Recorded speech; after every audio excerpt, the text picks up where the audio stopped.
Olá. O material que a gente tem hoje para nossa análise é uma coisa que todo mundo já ouviu, mas acho que raramente a gente para pensar a respeito. É o roteiro de um boletim de notícias de rádio, de exatos 60 segundos. 1 minuto. É impressionante. É impressionante. E a nossa missão aqui é justamente desconstruir esse minuto. Não como uma lista de fatos, mas, sei lá, como uma peça de arquitetura da informação. Gosto dessa analogia. A gente quer investigar como se decide o que cabe nesse espaço minúsculo e, mais importante, o que esse formato ultracondensado nos diz sobre o mundo. E sobre como a gente percebe o mundo, né? Exato. O roteiro de hoje é um verdadeiro turbilhão. Começa com uma intervenção militar aqui do lado, na Venezuela, salta para o Oriente Médio, aterrissa na economia brasileira e termina com a previsão do tempo. Vamos começar pela primeira manchete, que é a de tirar o fôlego. E é interessante pensar nisso como arquitetura, porque é exatamente isso. Cada palavra é um tijolo e não tem espaço para mais nada. É um formato desenhado assim para máxima eficiência. Para quem está no carro, no trânsito... Pois é, mas essa eficiência toda tem um custo, que é a profundidade. O que a gente vai fazer aqui é colocar uma lupa em cada um desses tijolos e tentar reconstruir o contexto que foi demolido para a notícia caber nesse minuto. Certo. Então vamos para o primeiro e maior tijolo.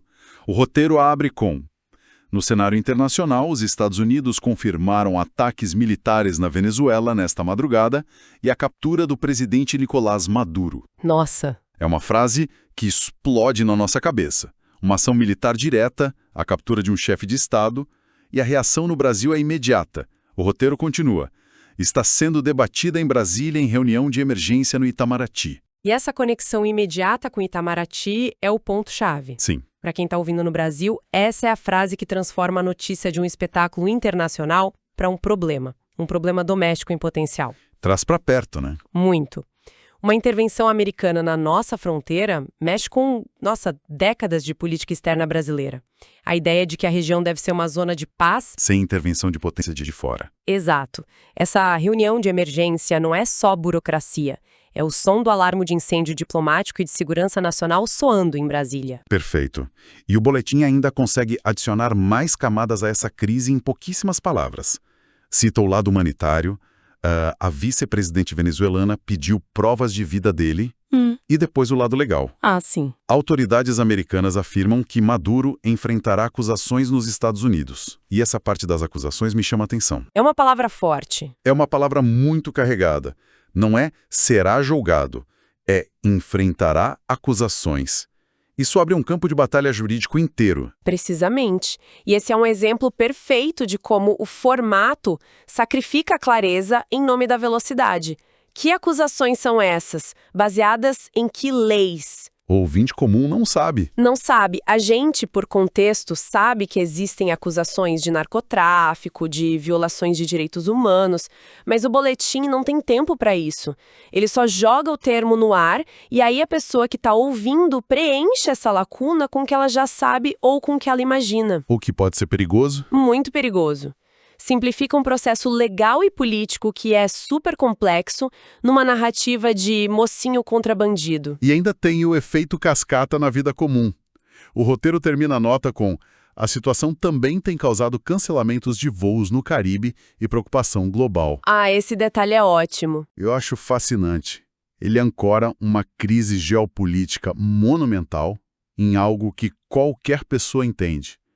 O seu voo de férias foi cancelado. É uma técnica clássica, né? Criar relevância, proximidade. Não precisa ser uma proximidade geográfica, mas de impacto. Isso te afeta. Sim, e a menção às fontes: CNN Brasil, Agência Brasil, Axios. Isso é um movimento calculado. No mundo de fake news, citar fontes diversas e conhecidas é uma tentativa de construir credibilidade na hora. O boletim está dizendo: olha, isso não é boato. É fato consolidado. Aumenta o peso da notícia. Com certeza. A urgência e o peso são amplificados por essa validação. E o que mais me impressiona é o contraste.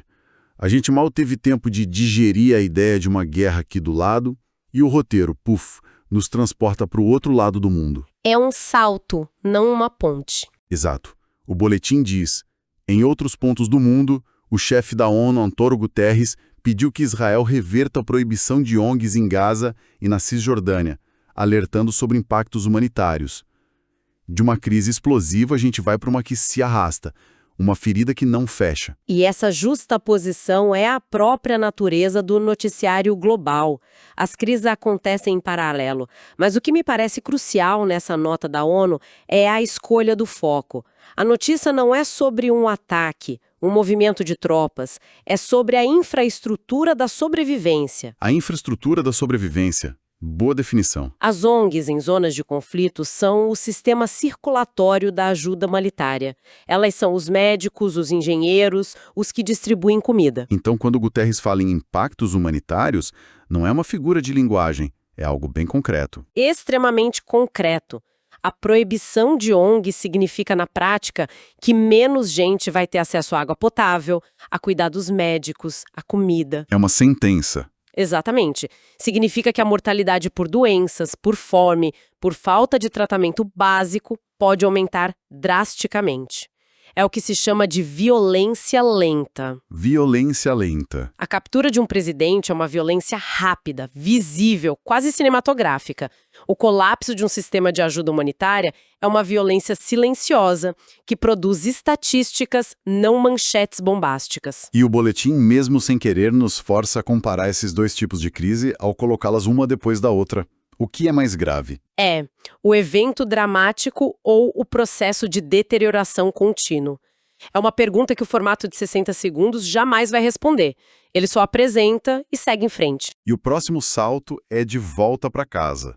No Brasil, notícias econômicas apontam indicadores de maior emprego no país. A boa notícia. A boa notícia. E destaque para decisões importantes no Senado sobre pautas que impactam a vida dos brasileiros. Aqui a gente tem uma combinação curiosa de algo muito específico e algo totalmente vago. Uma combinação muito estratégica, eu diria. A primeira parte, indicadores de maior emprego, citando o IBGE, é a pílula de otimismo. Um dado concreto, positivo de fonte oficial. Aquilo que todo mundo quer ouvir. Exato. Mas a segunda parte, decisões importantes no Senado sobre pautas que impactam a vida dos brasileiros, É quase uma não notícia. é uma obra-prima da comunicação vaga. Sim, é como dizer, coisas aconteceram hoje. Que decisões, que pautas, impactam como? Para melhor, para pior? Gera mais pergunta do que resposta. Exato. Eu entendo a falta de tempo, mas isso não beira a irresponsabilidade? Deixar uma informação tão crucial em aberto, numa era de narrativas conflitantes, não pode ser um tiro no pé. Essa é a crítica mais forte a esse modelo, e é uma preocupação real. O risco de ouvinte preencher o vazio com informação falsa é grande. Com certeza. No entanto, do ponto de vista da emissora de rádio, isso é uma tática de sobrevivência. Eles não estão só informando, estão competindo com o Spotify, com outros podcasts. A função dessa frase não é informar completamente, é criar uma coceira de curiosidade. Uma coceira de curiosidade. Gostei disso. A ideia é que eu fique pensando, o que será que o Senado decidiu? E, por causa disso, eu não mude de estação. Exatamente. É uma estratégia de engajamento. Eles te vendem um suspense. No modelo de mídia que vive de audiência, a pior coisa é a indiferença. A informação completa te satisfaz e te libera. A informação incompleta te prende. Faz sentido. Mas isso nos leva a uma questão mais profunda, sobre o nosso papel como consumidores de notícia. Será que o efeito é o engajamento ou será que é a apatia? A gente ouve, registra que algo importante aconteceu no Senado e segue com a vida, com a falsa sensação de que estamos informados. Uma falsa sensação de estar informado. Isso é perigoso. E depois desse mergulho em geopolítica e economia, o boletim pisa no freio de forma abrupta. Totalmente. E nos joga no cotidiano mais palpável possível. Primeiro, o tempo. Hoje, o tempo segue quente em grande parte do Brasil, com máximas acima de 30 graus Celsius e clima mais ameno no sul. É a informação mais democrática de todas. Eu lembro da minha época, em redação de rádio, a gente tinha uma briga diária para fechar o boletim de 1 minuto e a gente sempre chamava a parte de tempo e esportes de pílula de normalidade. Pílula de normalidade. É a descrição perfeita. Era um momento em que a gente lembrava o ouvinte que, apesar de tudo, a vida comum continua. Amanhã vai ter sol e você vai precisar decidir que roupa usar. É um ponto de aterramento psicológico. Total. E logo depois vem a outra paixão nacional. No futebol, clubes brasileiros se preparam para as competições de 2026. O que me chama a atenção aqui é que a notícia não é sobre um resultado, um jogo de ontem. Não, não é? A notícia é a preparação, a expectativa, o futuro. E isso diz muito sobre o lugar do futebol na nossa cultura. O futebol não é notícia só quando a bola está rolando. A janela de transferências, a pré-temporada, a especulação. Tudo isso é conteúdo. É conteúdo relevante. A simples movimentação dos clubes já é a notícia. É um ciclo que nunca para. Em um boletim cheio de rupturas, uma captura, uma proibição, o futebol e o clima entram como elementos de continuidade. De ciclo. Exato. O mundo pode estar um caos, mas as estações do ano vão mudar e o campeonato vai começar. Existe um conforto nessa previsibilidade. Então, quando a gente junta todas as peças, o que emerge desse minuto? Fomos da Venezuela ao Oriente Médio, passamos por Brasília e terminamos falando de calor e futebol. É uma viagem alucinante. Uma montanha-russa informativa. A sensação é de ter recebido uma descarga de informações de alta voltagem, mas que não se conectam. É como ver flashes de vários filmes diferentes ao mesmo tempo. É um mosaico de fragmentos e, para muita gente, esse mosaico vai compor a imagem mental do que foi o mundo hoje. Um mundo onde a captura de um presidente tem quase o mesmo tempo de antena que a preparação do time para o campeonato. Não tem hierarquia. Nenhuma hierarquia clara, só uma sucessão de fatos. E essa falta de hierarquia me perturba um pouco. Será que, ao consumir notícias dessa forma, nosso cérebro não acaba nivelando tudo por baixo? É uma ótima pergunta. A gente se acostuma a dar o mesmo peso a uma crise geopolítica e a uma previsão de temperatura simplesmente porque elas nos são apresentadas em sequência no mesmo tom de voz. Essa é a grande questão. Esse formato é um retrato em miniatura da velocidade do nosso mundo. As coisas acontecem ao mesmo tempo. Mas ele não apenas reflete essa realidade, ele também a molda. Como assim? Ele nos treina a processar o mundo em fatias finas, em pílulas.